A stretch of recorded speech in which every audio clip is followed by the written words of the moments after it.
وكذلك أوحينا إليك قرآنا عربيا لتنذر أم القرى ومن حولها وكذلك أوحينا إليك قرآنا عربيا لتنذر أم القرى ومن حولها. بسم الله الرحمن الرحيم. الحمد لله رب العالمين والعاقبة للمتقين، الصلاة والسلام على نبينا محمد وعلى آله وأصحابه أجمعين. أما بعد، دروس اللغة العربية لغير الناطقين بها من الجزء الأول. اینک به عون الله سبحانه و تعالی ما درسای خود را دوام میدهیم از کتاب دروس اللغة العربیه، درسهای زبان عربی لغیر الناطقین بها، برای کسانی که به آن حرف نمیزنند. من الجزء الاول، از قسم یکم.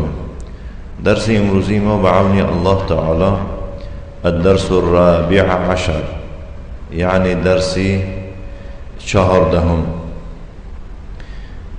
نه، درس 14 نیز مانندی درس های گذشته به خود لغت های نو دارد، کلمه های نو، و همچنین بعضی قاعده ها را در بر گرفته است. بنابراین اول شروع به کلمه های نو میکنیم که آیدی این درس می باشند. الکلمات الجدیده للدرس الرابع عشر، کلمه های نو برای درسی 14. السلام علیکم، سلام بر شما. و علیکم السلام و رحمت الله و برکاته، و بر شما نیز سلام و رحمت و برکات الله باد. کیف حالک، احوال تو چطور است؟ احوال تو چطور است؟ انتم، شما. اهلا و سهلا و مرحبا، بیاین خوش آمدن در وقت مناسب. اهلا و سهلا و مرحبا. شفاه الله، الله به او شفا بخشد، الله وی را شفا دهد. این فعل ماضی است اما به معنای مضارع مستقبل می باشد. بسیار فعلهای دعایی را اگر اهمیت دادگی باشد، مانند رضی الله عنه یا که چه رحمه الله، بیشترشان را به صیغه، یعنی که به شکل فعل ماضی استفاده برده می شود، اما معناش مستقبل را دلالت می کند، یعنی آینده. از جمله شفاه الله، الله برای او شفا داد می شود. اگر خیلی که کتابت شده است همین طور ترجمه کنید، الله به او شفا داد، اما شفا دادگی نیست. هم خیلی است. وقتی که بیمار هستیم میگید که شفاه الله، الله به او شفا بخشد. اللاتی، اللایی، یعنی اللاتی همانی که این جنس زنانه جمعش دو نمود می باشد. اللاتی، اللایی، یا که اللایی، نعم اللایی باید باشد. مع و همراهی را گذاشتیم، ظرف می باشد. طائرتون، پرنده. طائرات اساساً از همین کلمه پرنده گرفته شده، به معنای چی میشد؟ هواپیما میشد در زبان تاجیکی. سملات چی میشه؟ طیاره. این هم کلمه عربی رو گرفته برای خودشون ساخته. هواپیماش چی میشه؟ یعنی هواپیما، سملیات به تعبیر روسی. جمعش طائرات. کلیه، فاکولته، جمعش کلیات. هندسه، خب هندسه یعنی انجینیرست، یکی انجینیریه، یعنی که فاکولته هندسه. طب، مدیسینش گفته است. مدیسینه اساسا از کلمه فارسی گرفته شده است، مددی سینا گفتگی ندارن خودشون روس ها. طب چی میشد؟ از کلمه عربی گرفته شده، طب طبابت. نه. شریعت جمعش شرائع، این جمعی شکسته می باشد و الممنوع من الصرف است.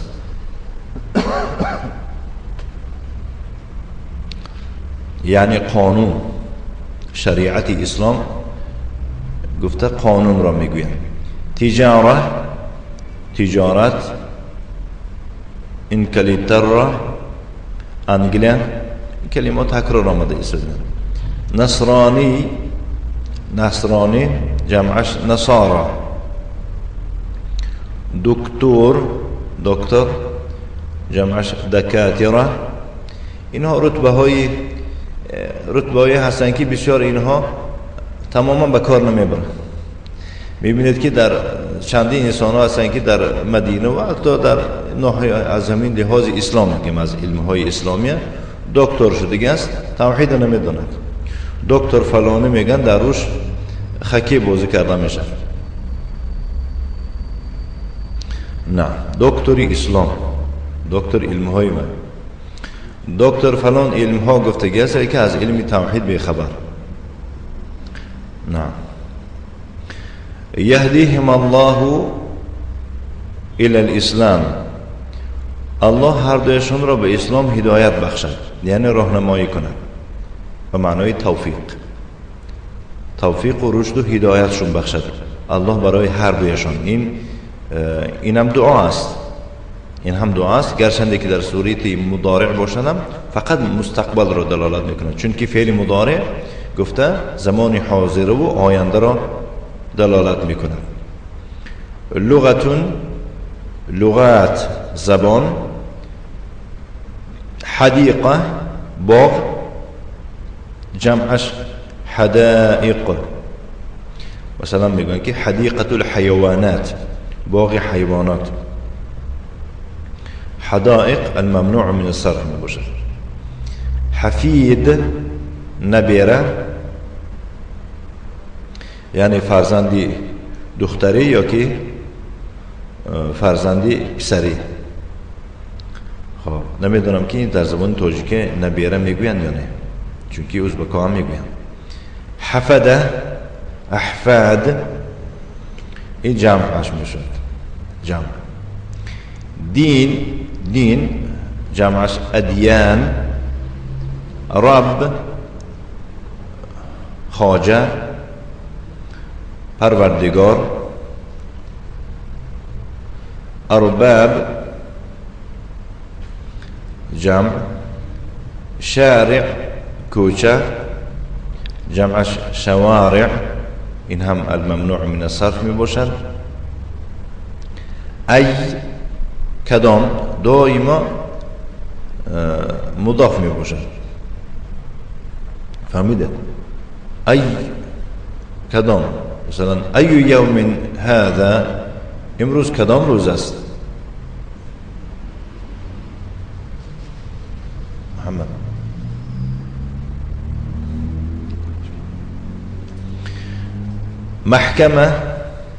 محکمه وایرو به محکمه کشید، سود. محاکم جمع. سبت شنبه. ثبوت جمع. شهر ماه. اشهر شهور جمع. نه، اگر از 10 تا بیشتر ماه رو در نظر داشته شود شهور میگویند.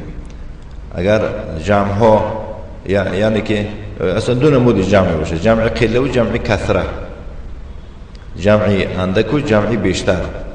اگر وقتی که شما گفتید شهور مراد از این جمع از 10 تا بیشتر، از 10 ماه بیشتر را شهور میگویند، از 10 ماه کمتر را از 3 تا 10 اشهر میگویند. فهمیده؟ برای من شهور الحج نمیگویند، اشهر الحج میگویند. فهمیده؟ یعنی ماهای حج. ماهای حج وقتی کم می باشن. چند ماه می باشن؟ احسنت، قرآن 4 تا است. رجب، ماه رجب این ماه هفتمی قمری می باشد.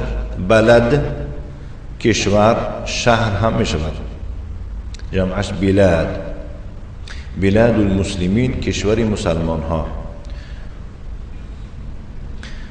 الدرس الرابع عشر، درسی 14. الفتیه، جوان بچه ها. این یعنی که حوار میگوین، گفتگو، گفت شنید. السلام علیکم.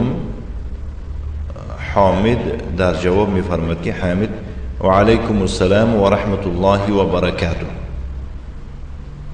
شرط از این کلمه ها رو ترجمه کردن در ابتدا گفتیم که سلام بر شما و به شما نیز سلام و رحمت و برکات الله باد. نه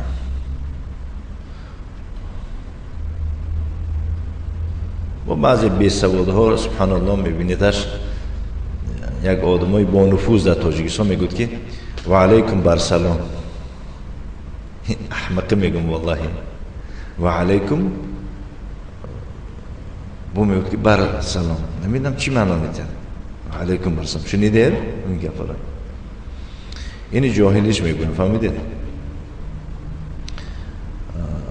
وای به حال اون کسانی که اسلام قبول کردن و سلام ندارن، سلام اسلام رو استفاده میبرن، لیکن دشمن اسلام هستند. فهمیدید؟ السلام علیکم میگوین، میگن که حجاب نیست در اسلام. السلام علیکم میگن ریش نیست. السلام علیکم میگن موزید ترور. لا حول ولا قوة الا بالله. السلام علیکم در اینجا کم موضوع ما است. تعریف کم چگونه می باشد؟ ضمیر یا که ضمیر جمع للمخاطب المذکر العالم.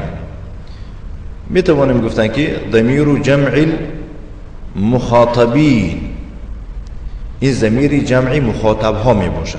مخاطبین استفاده برده میشه برای عالم، برای جاندار. اعرابش چگونه است؟ علیکم ضمیر متصل مبنی علی الضم. همون کاف در نظر داره. الکاف ضمیر متصل مبنی علی الضم فی محل جر، فی محل جر برای چی؟ بحرف الجر، بحرف الجر. فهمیدین؟ و هو علی، با حرف جر چی شده استاده است؟ جر شده استاده است. و المیم للجمع، میم برای جمع است، یعنی برای جمعی مذکر. میم دلالت میکنه به جمع مذکر. على حرف من حروف الجر مبني على السكون، والكاف ضمير متصل مبني على الضم في محل جر بحرف الجر. فهمت؟ والميم للجمع. حمد وعليكم السلام ورحمة الله وبركاته. أحد الفتية یکی از جوانها معلوم میشه که وای الفتیه همه کسا السلام علیکم گفتیان. فهمیده؟ اکنون صحبت یک تا یک سر میکنه. احد الفتیه یکی از جوانها میگوید چنین: کیف حالک یا عمی؟ ای عمک. اکن عمک گفتم شرط نیست در زبان تاجیکی ای عمکی من. همین کلمه من رو کم در زبان تاجیک استفاده برده میشن. ای عمکی من، ای خاله من، ای مادری من. مادر میگود، مادری خودش گفته است. قد کوچند یک زنی بگون رو مادر نمیگود که. نه. گویتم که کم در کم. یکی از جوانها میگوید که کیف حالک یا عمی؟ احوال تو چطور است ای عمک؟ در اینجا الكاف ضمیر متصل مبنی على الفتح في محل جر بالمضاف شده ایستاده است. یعنی اختصارا فهمید شد، شرط نیست اینها را کلا اعراب کردن. حامد در جواب حامد میفرماید که انا بخیر والحمد لله، من خوبم شکر الله. کیف حالکم، من انتم. به نهایت جوابی عجیب و بس حوالی با عجیب تر. و هم میپرسند که احوال شما چطور است ای عمک؟ معلوم است که این عمک است، هم خیلی است. این عمک باشد به جیانهاش چی میگوید؟ میگوید که من خوبم شکر الله، احوال شما چطور است؟ تا همینجور میفهمید که اینها عمکو جیان بودین. جیان میگن چی میگن؟ خواهرزاده و دادرزاده.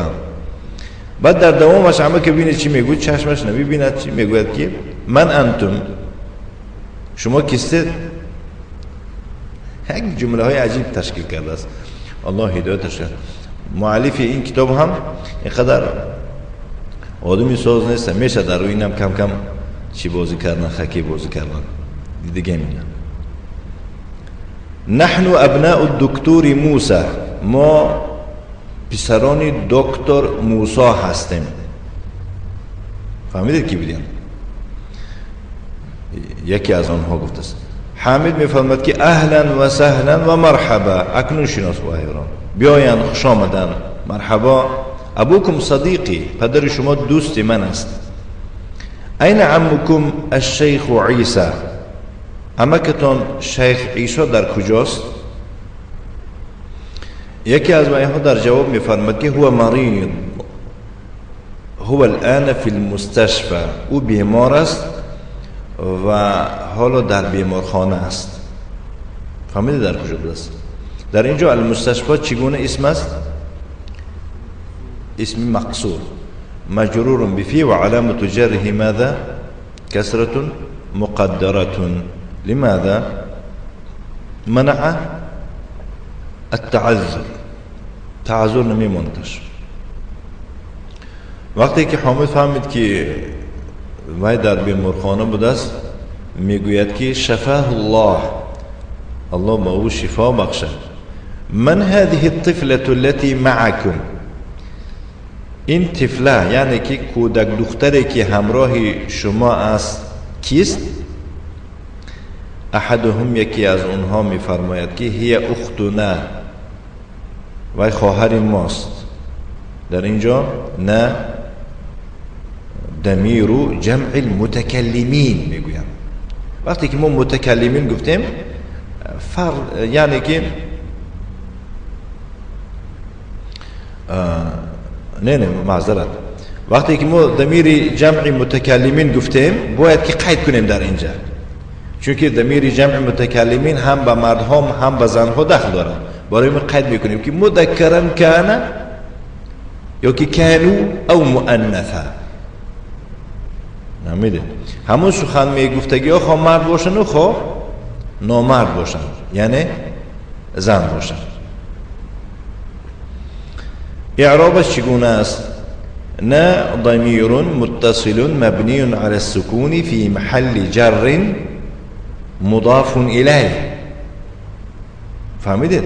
اختنا، اختو مضاف، نه مضاف الیه شده ایستاده است. ما اسمها، نامش چیست؟ نام همون دخترچه.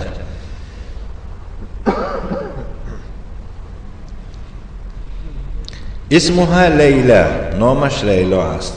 لیلا هم یکی از اسمهای چه؟ مقصور. این بیتکم الجدید، خانه نوی شما در کجاست؟ در اینجا الجدیدو نعت است برای بیت. خانه نوی شما در کجاست؟ بیتون الجدید قریب من المطار، خانه نوی ما به فرودگاه نزدیک است. گفتیم که کلمه قریب بعد از اون من را استفاده برده می شود. من به معنای چی است؟ اله، یعنی قریب الی المطار گفته شده است. خانه ما به فرودگاه یعنی به ایروپورت چه نزدیک است. اانتم فی المدرسه الثانویه، آیا شما در مدرسه ثانویه یعنی مدرسه میانی قسم دوم تحصیل میکنید؟ در زبان عربی همین طور است. فهمیدید؟ فعل ها در بسیار حالت ها یا که جار و مجرور متعلقش حذف می شود. در زبان تاجیکی اظهار کنید معنا پرتر می شود. شما اگر به آن ترجمه کنید آیا شما در مدرسه میانی قسم دوم هستید یا که تحصیل میکنید؟ همش یعنی درست است. در اینجا انتم، تعریف انتم چگونه است؟ ضمیر جمع المخاطبین. تمام، این ضمیر جمع مخاطبین که گفتیم شرط نیست قید کنیم مذکر و مؤنث رو. معلوم میشد است که فقط برای مذکر استفاده برده میشه آن را.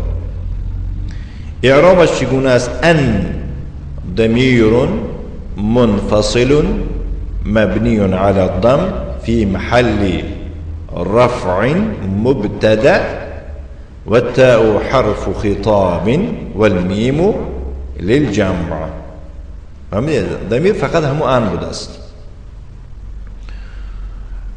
احدهم یکی از اونها در جواب میفرماد که لا نحن بالجامعه، نه ما در دانشگاه هستیم یا که در دانشگاه.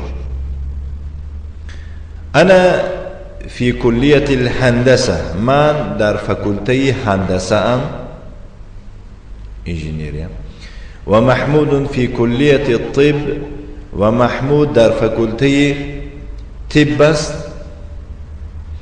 و ابراهیم في كلية الشریعه، ابراهیم در فکلته شریعت است. و یوسف في كلية التجاره، و یوسف در فکلته تجارت است. فهمیده؟ اسلام معنی نمی کند در این فکلته ها خواندن. فهمیده؟ در مفکوره مردم تاجیکستان ما کسی که مدرسه خواند و مسلمانی خوانده است میگن. فهمیده؟ کسی که فکلته مثلا انجینیری خواند میگن که باید در مدرسه های غیر اسلامی خوانده است. فهمیده؟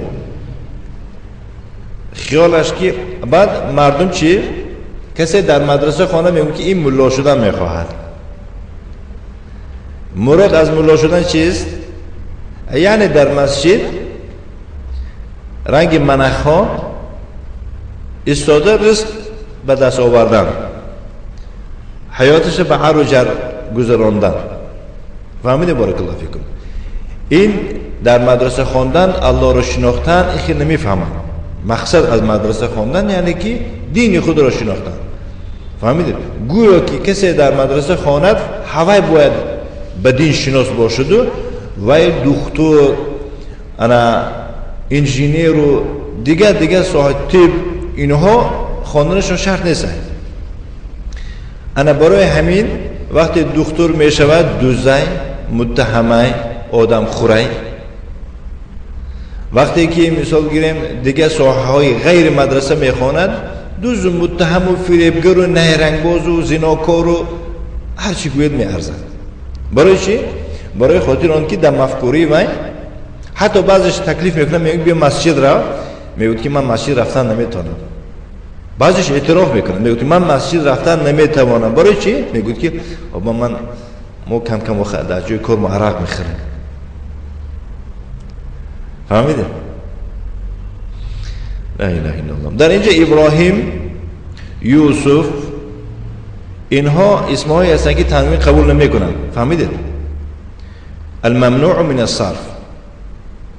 الممنوع من الصرف هو الاسم المعرب. اساسا الممنوع من الصرف این اسمی معرب است. گفتیم هم خیلی اسمی هست که آخرش دیگرگون می شود. الذي لا يلحق آخره الكسره ولا التنوین. فقط فرق بین دیگر معرب ها این بود است که در آخرش نه کسره داخل می شده است و نه تنوین. حکم الممنوع من الصرف چگونه می باشد؟ یرفع بالضمه و ینصب و یجر بالفتحه. در حالت رفع ایمنیت لپدش با ضمه می آید و در حالت نصب و جر وینیت نوردیت لپدش با چی می آید؟ با فتحه می آید. والممنوع من الصرف على نوعين. دو نمودی الممنوع من الصرف می باشد. نوع یمنع من الصرف بسبب علة واحده. یک نوع بود است که او را الممنوع من الصرف می گویند. فهمیدید؟ به یک علت، یک تا علت دارد، یک تا سبب دارد. و نوع یمنع من الصرف بسبب علتان. یک نمودی دیگر هست که با دو علت و ایرا چی می نامند؟ الممنوع من الصرف می نامند. اولا ما يمنع من الصرف بسبب علة واحدة. آن الممنوع من الصرف که با یک علت الممنوع من الصرف شده است دو نمود می باشد، سیم نمود نیست. دو تا نمود اسمی الممنوع من الصرف هست که بسبب یک تا علت و الممنوع من الصرف شده است. کدام؟ یکم الاسم المختوم بألف التأنیث. کدام اسمی که خاتمی او با الف زنانه باشد او الممنوع من الصرف می شود. فرق ندارد خواه المقصوره اون الف زنانه نامش مقصوره باشد، مانندی لیلا، حبلا، جرحا. فهمیدید؟ اینها اسمهایی هستند که خاتمشون با الف زنانه می باشد. الف زنانه نامش چی بوده درجه؟ المقصور. الف مقصوره آن است که خواه در صورت یا هم که باشه او را الف می نامند که ما قبلش فتحه دار می باشد. اول ممدوده یا که الف زنانی مد، ممدوده مد شده، یعنی بعد الف همزه آمدگی است که به طفیل همزه الف را کشیده می شود، دراز کشیده می شود. مثلا صحراء، بیضاء، علماء. فهمیدید؟ اینها الممنوع من الصرف می باشند به یک علت. جوابش چی بوده است؟ میگید که الاسم المختوم بألف التأنیث. خلاص. دویم صیغه منتهى الجموع. بسیار گذشته شده اینها را در جمع ها، یعنی شکل جمع نهایی که از این زیاد دیگه جمع کردن نمیشه. شکل منتهى الجموع یعنی جمعی پایان یافته، دیگر این زیاد جمع کردن نمیشه. و هو كل جمع، این صورتش چگونه میشه؟ و هو كل جمع بعد الف تکسیره حرفان.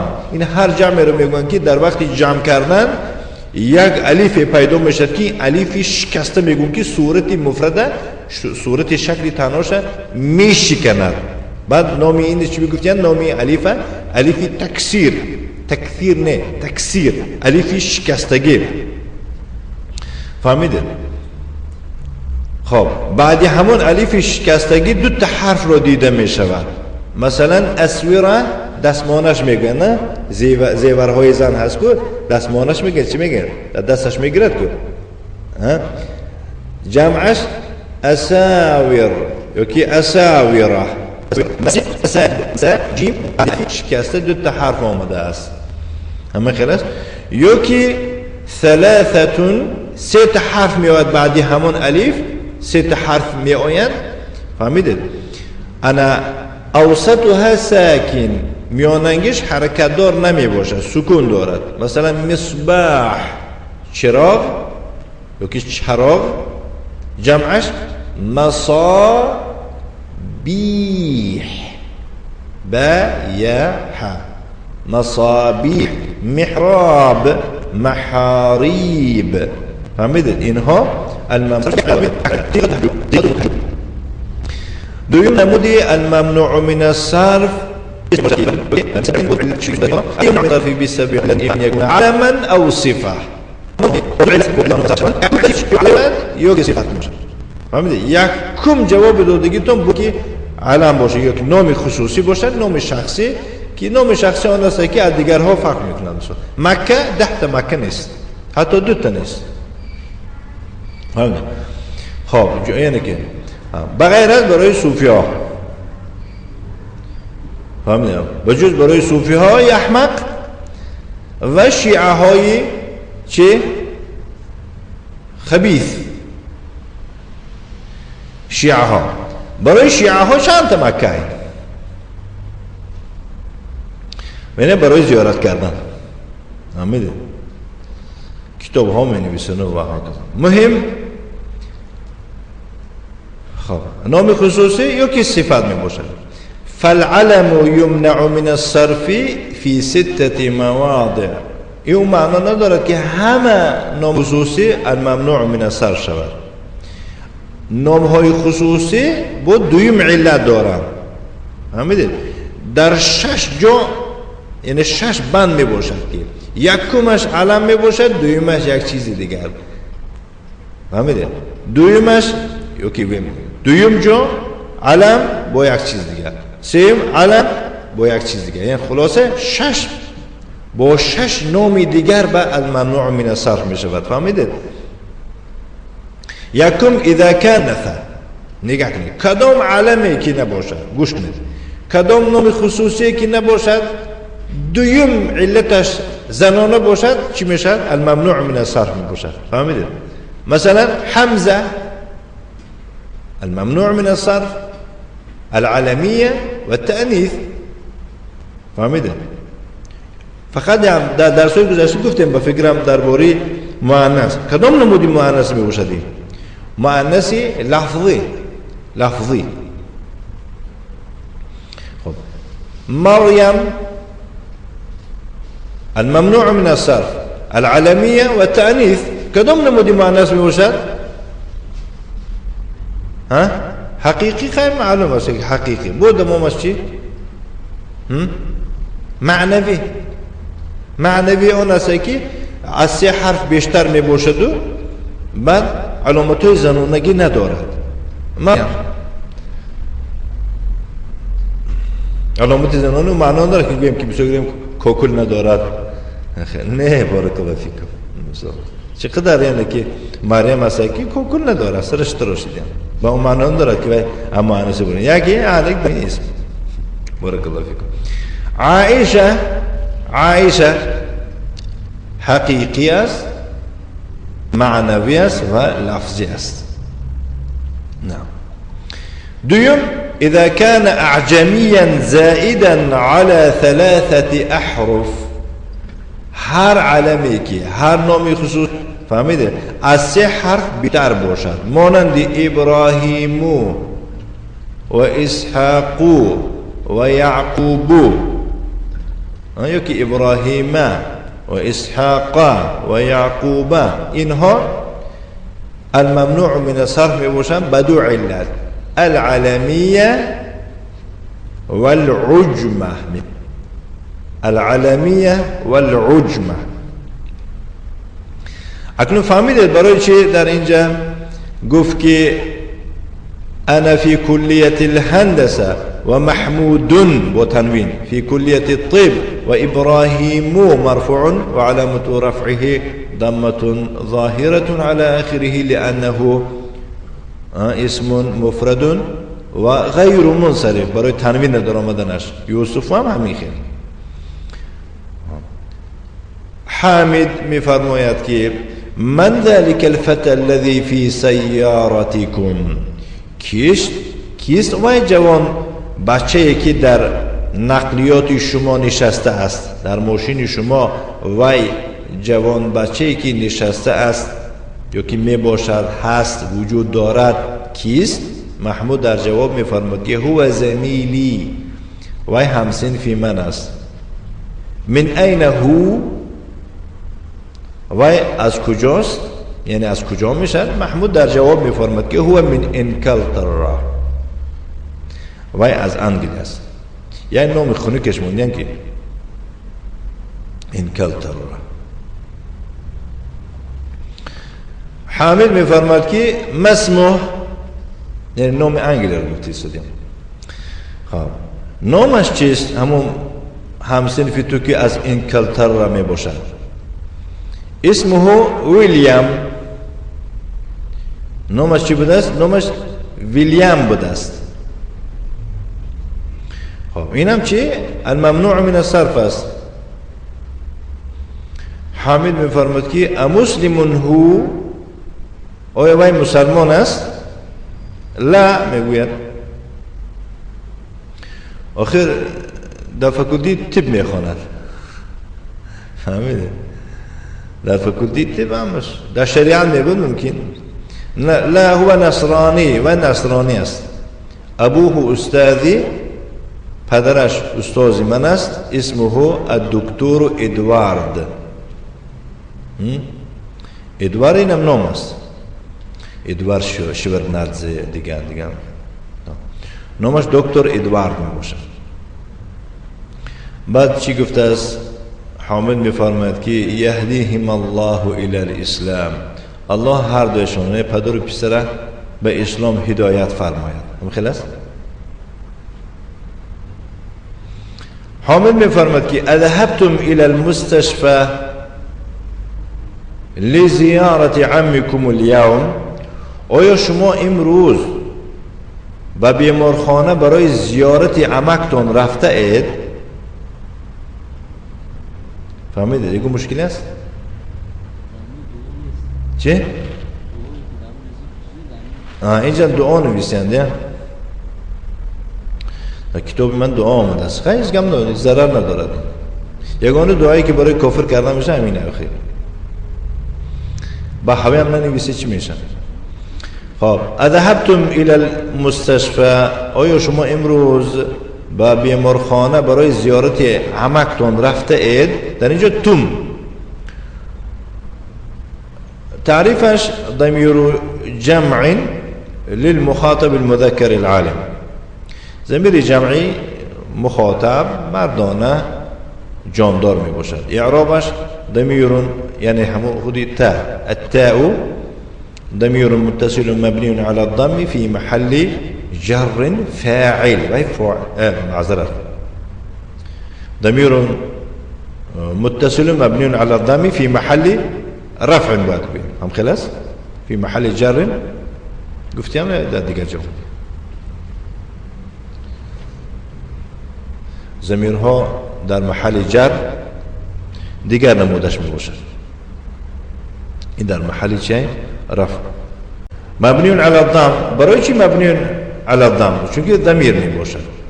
برای چی فی محل رفع میگوییم؟ برای خاطر آن که فی فاعل شده است. با چو کردیم؟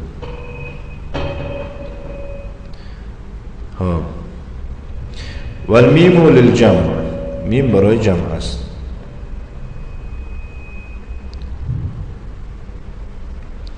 اینه یوسف در جواب میفرماد که نعم ذهبنا، آره رفتیم. در اینجا نه ضمیر جمع للمتكلمين مذكرا كانوا او مؤنثا. اعرابش ضمیر متصل مبني على السكون في محل رفع فاعل. آره رفتیم. نعم. تمارين الكلمات الجديدة للدرس الرابع عشر، كلمة هاي نو برای درس 14. السلام عليكم، ترجمه این کلمه ها رو می نویسید. اول یعنی مفرد و جمع داشته باشند و ها رو می نویسید، بعد از آن ترجمه مفردشان رو می نویسید تا آخر. بعدا تمارين اجب عن الاسئله الاتيه، به سوال های زیرین جواب ده. من انتم، شما کیستید؟ و میگید که نحن فلان ابن فلان، ما پسران فلانی. این بیتم، خانه شما در کجاست؟ من ربکم، پروردگار شما کیست؟ هر سوالی که به درس تعلق داره از درس جواب میده. هر سوالی که به درس تعلق داشتگی نباشد از خودتان جواب میده، فقط دروغ نباشد.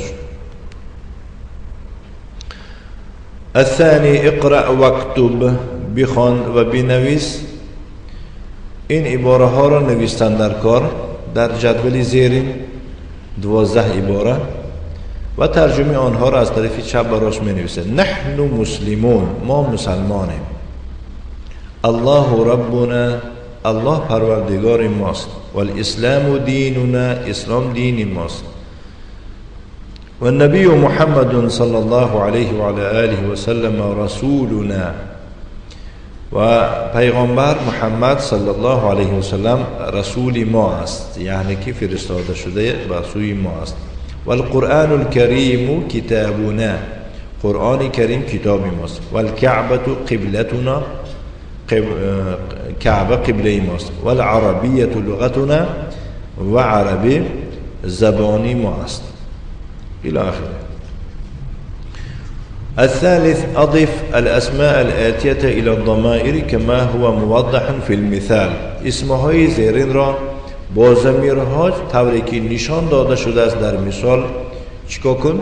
اضف، اضافه کن، یعنی مضاف کن که در نتیجه این ضمیرها چی شوند؟ مضاف الیه می شوند.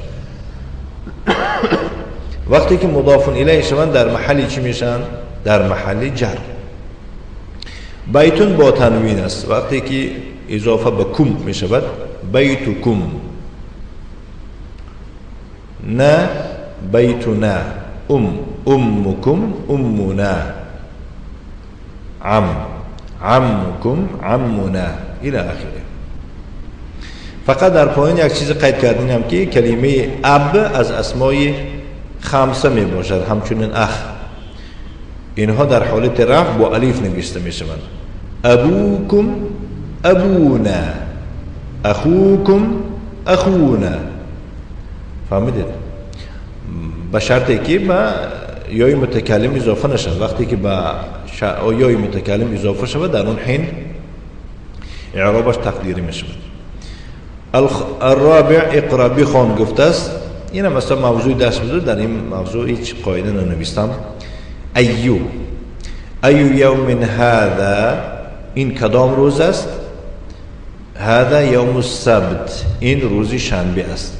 ایو شهر هذا، این کدام ماه است؟ هذا شهر رجب، این ماه رجب است. ایو کلیت هذه، این کدام فکلته است؟ هذه کلیت تجاره، این فکلته تجارت است. الى آخره. مهم یعنی که ایو در اینجا چی شده ایستاده است؟ مضاف شده ایستاده است. بارک الله فیکم. این همچون برای سوال استفاده برده میشه. الخامس اقرا و اکتب، بخوان و بنویس. ویلیام و ادواردو، اینها اسمهای غیر منصرف می باشند. فهمیدید؟ الممنوع من الصرف چند علت می باشند؟ دو علت می باشند.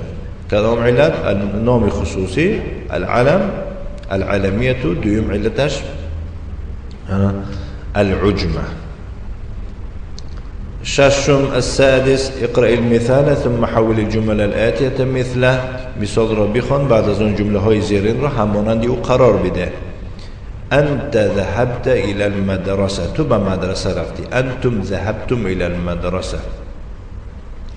اعراب این چگونه می باشد؟ اعراب ذهبته و ذهبتم. در اینجا فقط تا را اعراب میکنید. تا، التاء ضمير متصل مبني على الفتح في محل رفع فاعل. ذهبتم، التاء ضمير متصل مبني على الضم في محل رفع فاعل. والميم حرف مبني على السكون للجمع. نعم. آیا تو به مکتب رفتی؟ آیا شما به مکتب رفتید؟ اسئله، سوال ها. اذكر تعريف كم، اذكر تعريف نا بعد المضاف، اذكر تعريف نا بعد الفعل، اذكر تعريف الممنوع من الصرف، اذكر تعريف تم، اذكر تعريف أنتم. أعرب ما يأتي. أنتم طلاب. هذا إبراهيم. خرجنا من المسجد، خرجنا من المدرسة. نكتفي، وصلى الله وسلم على نبينا محمد وعلى آله وأصحابه وسلم تسليما مزيدا، والحمد لله رب العالمين.